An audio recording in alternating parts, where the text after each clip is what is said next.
Yes, once again, I say good morning to every eye wey just dey watch us. That is to say, if you just dey tune in, good morning to you anywhere wey you dey watch from. Na Chief Olododo, and like we been talk some minutes ago, say property matter will come your way by 8:30 with engineer Debo.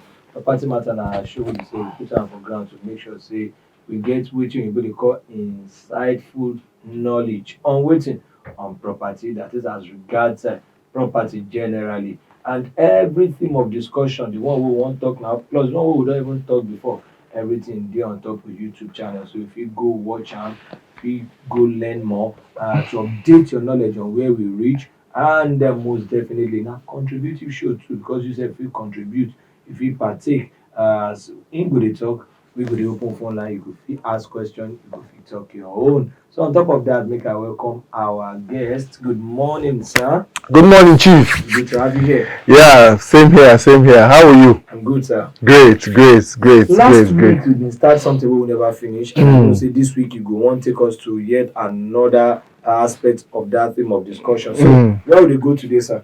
Well, what we started last week is still where we are continuing, which is property rental income investment in Nigeria. We're talking about the fact that whilst it is not as it is in some other parts of the world in terms of return on rental property in Nigeria, rental income property is still a good investment option in Nigeria.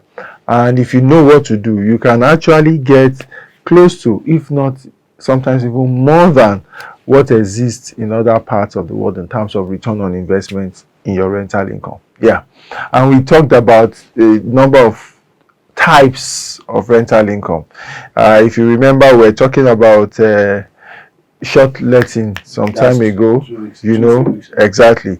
Then we tried to define the challenge of sublease. Yes, last week. Sublease and all of that.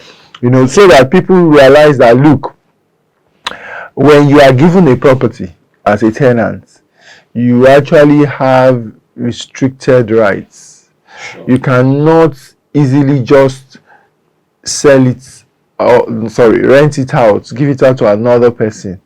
Usually, the tenancy agreement will have stated clearly that you needed to inform your landlord, you needed to get the consent of your landlord to be able to do that. And a lot of times people don't do that. People don't do that knowingly. They try to avoid it and say, when he knows, we'll sort it out. Or sometimes they claim ignorance, and ignorance is not an excuse, especially when you have a well-stated agreement, that both of you signed to. So that's that. Now, and I mentioned the fact that, look, rental income yield is like about 3% in this country. I was still talking to somebody yesterday night, and he was talking about a property. Now, he's planning to buy a property, and they are saying that the property is not going to go for less than 32 million naira. Okay. This property, funny enough, he lives in it right now, and the rent he's paying is, I think he said 800 or 850 annually. So if you do that arithmetic, it's even far less than 3%.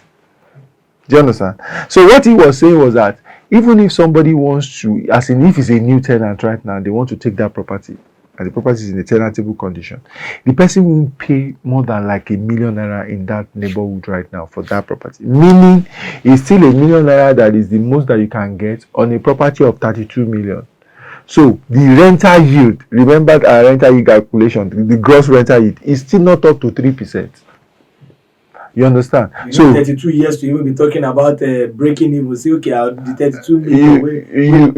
You need 32 years. Yes. You understand that? So I mean, the rental income is not even up to 3%. Wow. In that instance, But so when you see such things, you say, is rental income good in Nigeria?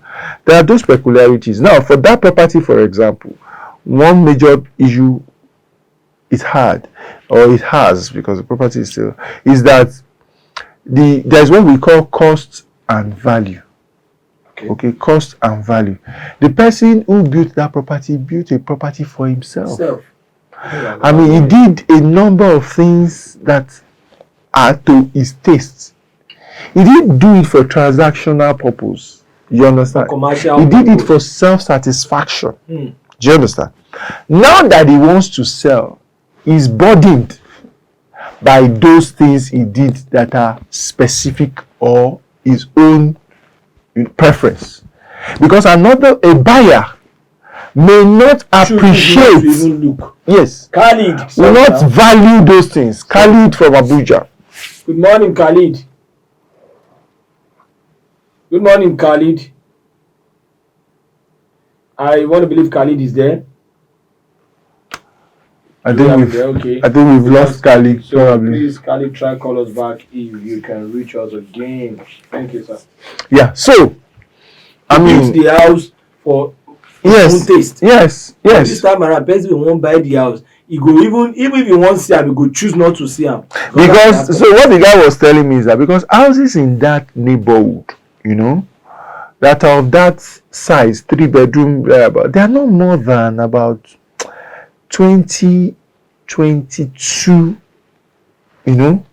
23 million, maybe 24 highest was what he said, something like that. Highest in that neighborhood. And here is someone who says my own is 32 because can't you see that can't you see that I feel the compound is a lot higher than any house in the estate, is a lot higher than any house in the estate. My roof is high, steep roof, those roofs that there is nothing inside, but the roof is as high as almost another floor. Do you understand? And all of those things and all of those. But you see, I don't need those. I don't need them. I don't need them. So when you are buying properties for rental income, for example, or building properties for rental income, either of the way, because this guy now is considering buying the property, and we have to discuss and say, if you buy this property at this price they are insisting on, they are simply transferring their burden to you. Exactly. They are simply transferring their burden to you, and you would also face it when you want to dispose of the property later, because it means the property has some costs that is not commensurate to value. Because value sometimes, there is a part of value that is determined by location. That was every day my mind. Say maybe the house and the value am at that rate, possibly because of where the building is sited. No, there is a part of value that is determined, you understand, by the location. Agreed. That's why if somebody goes to, let me use Ikorodu, and builds a property for himself to stay, and he spends on a land that he bought maybe for like 2 million naira, 5 million naira, 4 million naira, he's spending like about 100 million a mansion to build whatever on it. Say, for example, a 5-bedroom duplex with 2 boys' quarters. Being in a tush place, or however tush place in Ikorodu. Now tell me, when he wants to sell, check the properties in Ikorodu and find out how many are in the market for over 100 million. Samuel, this is deep. This is highly exciting. Samuel, good morning. Good morning, Samuel. Hello. Good morning. Hello, Samuel from Delta. How is the Delta region? I hope we are not having issue with our lines. Samuel, are you there? I'm not sure it's there anymore. Okay. If it's the network, most definitely, I'm sure that would actually be fixed. Yeah. Yeah. So how many property for Ikorodu they go for 100 million?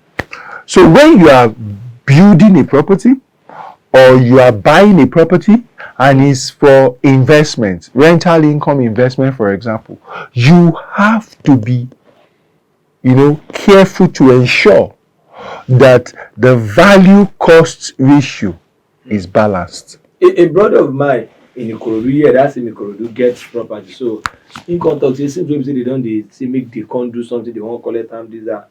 In content where I say make the cuckoo build, even if it's a room and parlor self-contained to secure the land. And the one say no, she wants a 4-bedroom apartment with a big sitting room and everything. At the end of the day, thank God that my brother been secure that place with, excuse me, a room and parlour self-contained. Okay. Come later build the whatever bedroom flat at the They back. want But where I to. dey go be say, do you know that that one wey he build at the front now dey serve as income. Yes. He For the come say renter. rental income. He come even talk say he no need that one, na the wife make dey pay that one to for upkeep and everything. But had they not built that little one they built, they would have started with they want to build a mansion, possibly, or peradventure they go collect the land, and apparently they fit no even get the money to finish the whole house. So that one wey dey do that two that room and parlour self-contained, na im dey serve as wey be say I see people dey even come. Yes, we know say room and parlour self-contained for Ikorodu na within the range of 150, some places 120, the highest you can get 180. I don't And say you still be good. agents. I know. No, I no be. See as you sit down here, they quote rental rate. So what I'm trying to say in essence is I want to believe that rental, yes, goes with value the place, but notwithstanding, first lesson wey I pick from wetin you talk now be say even if we wan buy tabi we wan build, make we dey get am for mind say this thing wey I wan do what lease of 10 years or something. So if you can afford buying a property versus taking a lease on the property, Yes, which one dey depending on what your considerations are, because there are situations where it's just better for you to take a lease and move on, because you won't then have the challenges of ownership, because ownership also comes with a cost.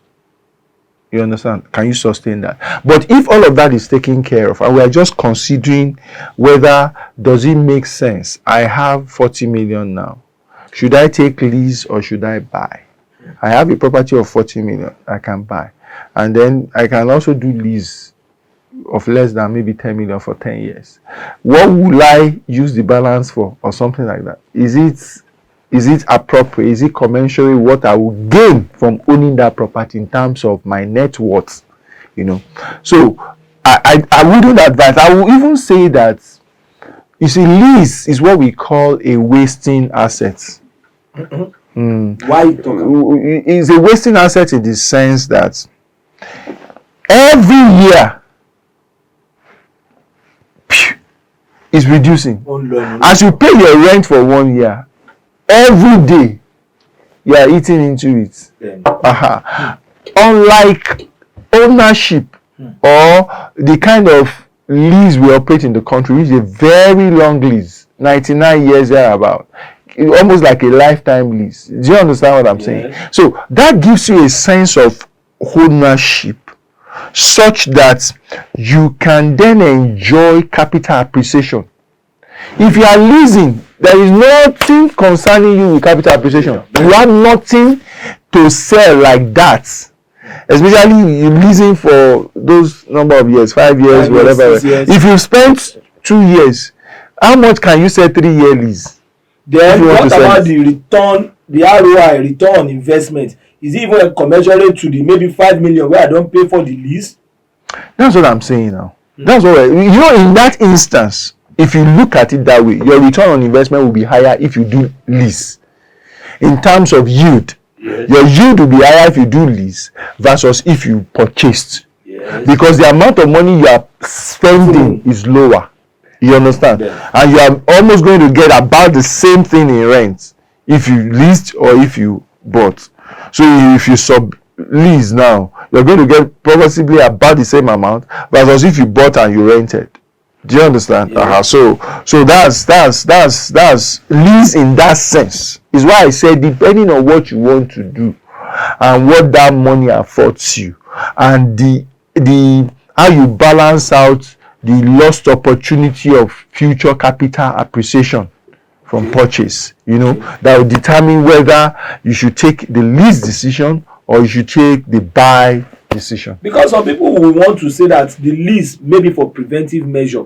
So okay, if I lease am for if they lease this place to me now for 5 years, I can quickly study the appreciation of the product, the appreciation of the property, vis-a-vis maybe even if I say make I dey use am for rental, wetin go be income. So if the thing no work within that 5 years, I go know say I no too lose money other than buying because if I buy now the property don You become don't own mine am. and e no appreciate. But why don't you do your research in the neighborhood at all before even committing to lease or purchase?